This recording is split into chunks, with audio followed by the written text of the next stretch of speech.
Hi guys, इसमें हम लोग जेवीएम के बारे में जानेंगे। जेवीएम के बारे में जानने से पहले मैं आपको, अगर आप ऑब्जेक्ट ओरिएंटेड लैंग्वेज से फ्रेंडली नहीं है तो मैं आपको बता देता हूँ कि ऑब्जेक्ट ओरिएंटेड का मतलब क्या होता है। यानी कि कोई भी लैंग्वेज अगर ऑब्जेक्ट ओरिएंटेड प्रोग्रामिंग लैंग्वेज है तो उसका मतलब क्या होता है। ऑब्जेक्ट ओरिएंटेड प्रोग्रामिंग लैंग्वेज होने का मतलब ये है कि हम लोग हर एक प्रॉब्लम को ऑब्जेक्ट की तरह देखते हैं और उसे सॉल्व करने की कोशिश करते हैं।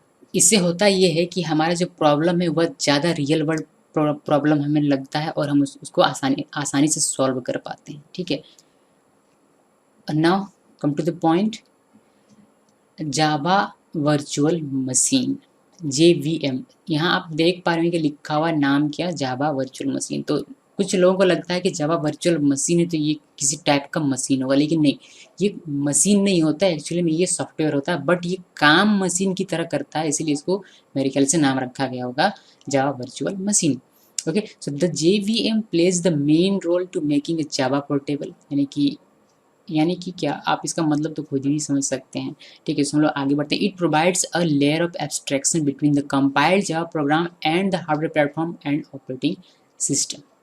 Okay, the JVM is central to the JVM is central to Java's portability because compiled Java program run on the JVM independent of whatever hardware is used.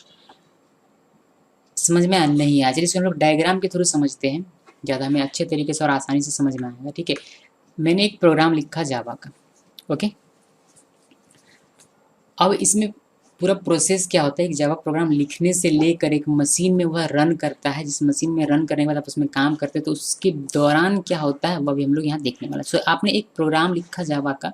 ठीक है, जावा का प्रोग्राम लिखने के बाद आप उसको क्या करते हैं, कंपाइल करते हैं। जब आप कंपाइल करते हैं तो उससे जावा, ये मैं जावा की बात कर रहा हूँ। ठीक है, हम लोग सी और सी प्लस प्लस में क्या करते थे, हम लोगों ने प्रोग्राम लिखा, कंपाइल किया, बस हमारा काम खत्म। लेकिन यहाँ ऐसा नहीं है, यहाँ जावा है जो कि fully object oriented programming language है, जिसमें कंपाइल भी होता है और इंटरप्रेटेड भी ये होता है। तो दोनों का, कंपाइलर का भी यूज़ किया जाता है और इंटरप्रेटर का भी यूज़ किया जाता है। तो उसी हम लोग अभी देखने वाले हैं। ओके, सो यहाँ क्या हो रहा है कि आपने एक जावा का कोड लिखा, प्रोग्राम बनाया, वो कंपाइल किया। कंपाइल जैसे आप कंपाइल करते हैं तो एक क्रिएट होता है बाइट कोड, यानी कि क्लास फाइल। मैं आपको बताऊंगा, जब हम लोग प्रैक्टिकली इसका देखेंगे तो हम लोग देखेंगे कि क्लास फाइल कहाँ क्रिएट होता है और उस क्लास फाइल से कैसे हम लोग उसको, मतलब कैसे उसको हम लोग यूज़ कर सकते हैं। ठीक है, सो प्रोग्राम लिखा है आपने, इसको कंपाइल किया। कंपाइल करने के बाद आपको मिलता है बाइट कोड, जिसे हम लोग कहते हैं क्लास फाइल भी। यहाँ पर इसको कहा जाता है इंटरमीडिएट समथिंग। ओके, फिलहाल हम लोग इसको एज अ बाइट कोड जानते हैं। सो ये एक बाइट कोड है। ठीक है, बाइट कोड आपका जनरेट हो चुका है आपके सिस्टम में। बाइट कोड होता क्या है, बाइट कोड क्या है?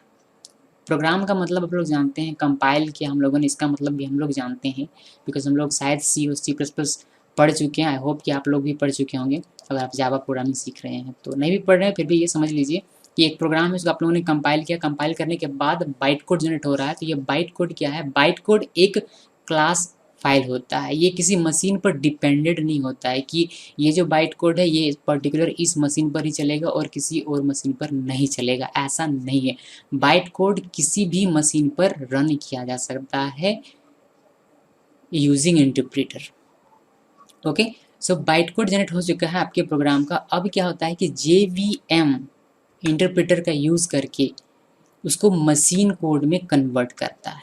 चाहे आपका मशीन, मशीन से मेरा यहाँ मतलब है आपका कंप्यूटर और आपका लैपटॉप और आपका जो भी सिस्टम है उससे। ठीक है, सिस्टम में आपका मैक इंस्टॉल हो, लिनक्स इंस्टॉल हो, विंडोज़ इंस्टॉल हो, अकॉर्डिंग टू योर सिस्टम ये मशीन कोड जनरेट करेगा। बाइट कोड आपने किसी भी ऑपरेटिंग सिस्टम में बनाया हो, बाइट कोड आपका जनरेट चाहे किसी भी सिस्टम में हुआ हो, चाहे वो मैक में हुआ हो, चाहे या फिर लिनक्स में आपने किया हो, या फिर आपने अपना प्रोग्राम विंडोज़ में बनाया हो, लेकिन यूजिंग JVM इंटरप्रेटर का यूज़ करके ये उस बाइट कोड को मशीन कोड में जनरेट करता है। और किस मशीन कोड में? जिस मशीन का आप यूज़ कर रहे हैं उस मशीन कोड में, ताकि वह जो कोड है यानी कि जो प्रोग्राम है वो उस मशीन में रन कर सके। सो यही है जावा प्रोग्राम। इसी वजह से हम लोगों ने इसका फीचर में देखा था कि हम लोग कहते थे कि ये जावा प्रोग्राम जो होता है वह इंडिपेंडेंट होता है, यानी कि मशीन इंडिपेंडेंट होता है।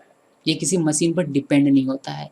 यानी कि ऐसा नहीं कि ये कोड जावा का ये अपने सॉफ्टवेयर बनाया है, ये सॉफ्टवेयर पर्टिकुलर ऑपरेटिंग सिस्टम पर ही चलेगा और किसी और पर नहीं चलेगा। या पर हम जब जावा का ये प्रोग्राम बनाए ये किसी पर्टिकुलर सिस्टम पर ही चलेगा, किसी और सिस्टम पर नहीं चलेगा, तो ऐसा यहाँ नहीं होता है।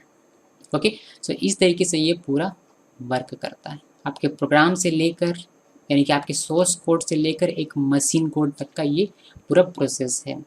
ओके, सो JVM क्या करता है, JVM यूजिंग JVM आप अपने बाइट कोड को इंटरप्रेट करते हैं उसको मशीन कोड में कन्वर्ट करने के लिए। सिंपली इतना जान लीजिए, याद रहेगा। JVM का अगर डेफिनेशन लिखना है तो ये लिखना है आपको एग्जाम में।